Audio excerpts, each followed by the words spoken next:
Welcome back. Accounting for management. In the previous sessions, we have discussed about what is meant by accounting for management, its introduction, nature, what are the characteristic features, scope of management accounting, what are the various disciplines from which various tools techniques are utilized by management accountant, and installation of management accounting system, how an organization can implement an effective and efficient system, and these were the following steps to be followed in an organization. Management accountant functions. Recent trends in management accounting. Management accounting has gained wide popularity and refinement during the last decades, and many trends are implemented in this field of management accounting. And some of the recent trends in management accounting are: first one, responsibility accounting. We all know what is meant by responsibility accounting. Responsibility accounting is a system used by the management for control of operations. It is closely associated with system of budgetary control and standard costing. In the previous sessions, we have discussed about what is actually responsibility accounting. It is a system in which the entire organization is divided into various divisions called responsibility centers. Each center will be in charge of a person who is accountable for the performance of the center.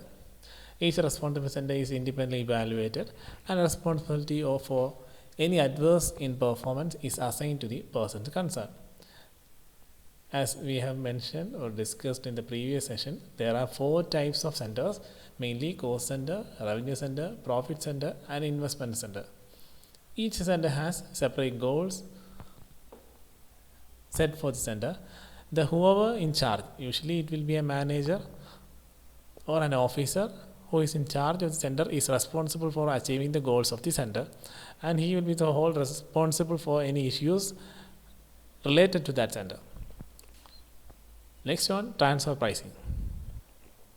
Transfer pricing is a pricing system followed by an organization when goods or services of one division of the same organization are sold to another division of the same organization. Normally, selling price is determined by the market conditions of demand and supply. But in the course of transfer pricing, there are other considerations apart from cost or market price of the goods or services. Transfer pricing has an impact on the relative efficiency and profitability of the division. Large or business organizations may be divided into separate divisions to achieve organizational efficiency.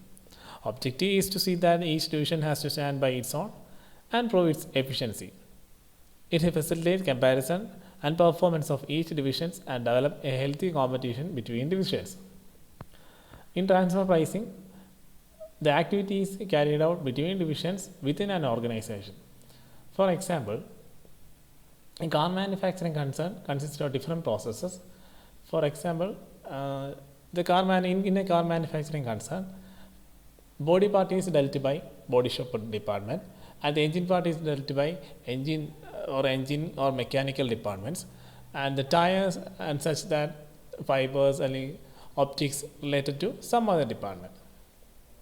And all these departments works independently with their own objectives and goals, and sometimes they may deal with inter-divisions or inter-department activities. The product of one department may be required by another department, and it is exchanged on a nominal value or price. That is known as transfer pricing. Usually, transfer pricing may be based on market price, cost price, or negotiated price.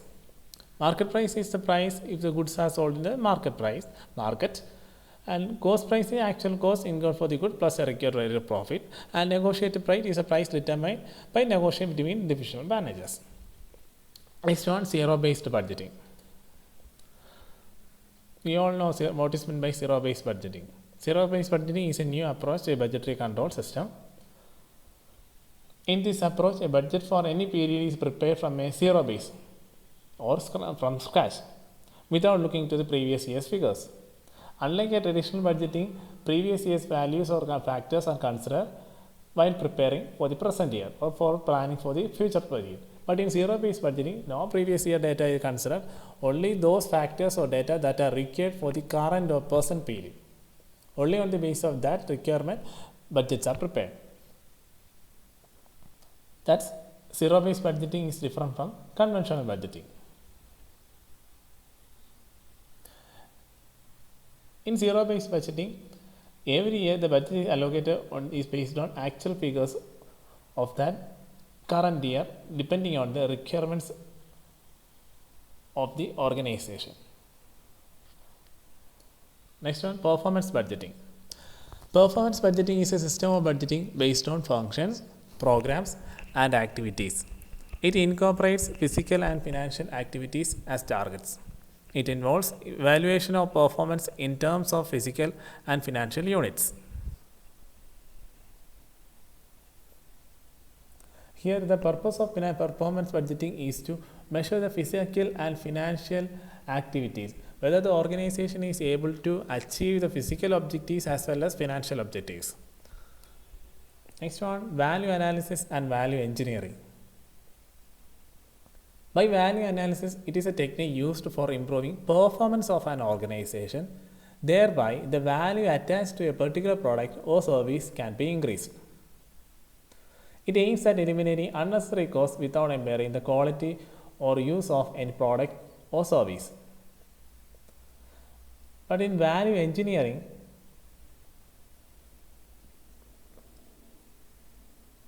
it means application of latest technology or techniques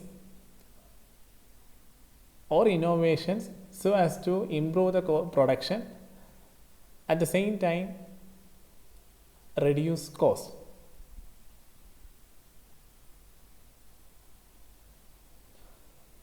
Even though value analysis and value engineering appears to be same, both works in different manner. Value analysis is not a technique of cost reduction, but it is used as a technique for improving productivity. Next one, activity-based costing. We all know what is meant by cost and costing. Activity-based costing is a recently evolved technique. Usually in traditional costing, we consider the cost of product consists of direct material, direct labor, direct overheads. In conventional costing method, we consider overheads of an production purpose depending upon whether it is occur or not. But in activity-based costing, here overheads are considered only on specific purposes in which whether the production require or creates an overhead cost. That's why it is known as activity-based costing. Only overheads are considered in those activities where overheads are required or overhead costs are incurred. Next one, target costing. In a competitive market environment, a new firm cannot dictate the price of its products. It has to settle for a market price determined by major players in the market. Target cost is predetermined cost based on market price for capturing a target market. In conventional methods, usually a concern or organization first set a price, then they consider what are the percentage of profit they have to earn. But in target costing, the concern, whoever plans to apply this target costing method, usually find its market a very competitive or extremely dynamic situation. So in order to survive or overcome the competition, they have to consider the existing price of the market. On the basis of that price, they can calculate the cost as well as the profit they plan to earn. That is known as target costing. It's actually the reverse side of the actual costing process. Usually cost plus certain amount of percentage of profit leads to price, but here from the price they can reverse back to what is the amount of cost they have to be earned or incurred as well as a certain percentage of profit. Thus target costing is different from standard cost. Target cost is fixed on the basis of external factors like market conditions, while standard cost is fixed after making an internal analysis of various factors affecting cost. Next one, life cycle cost.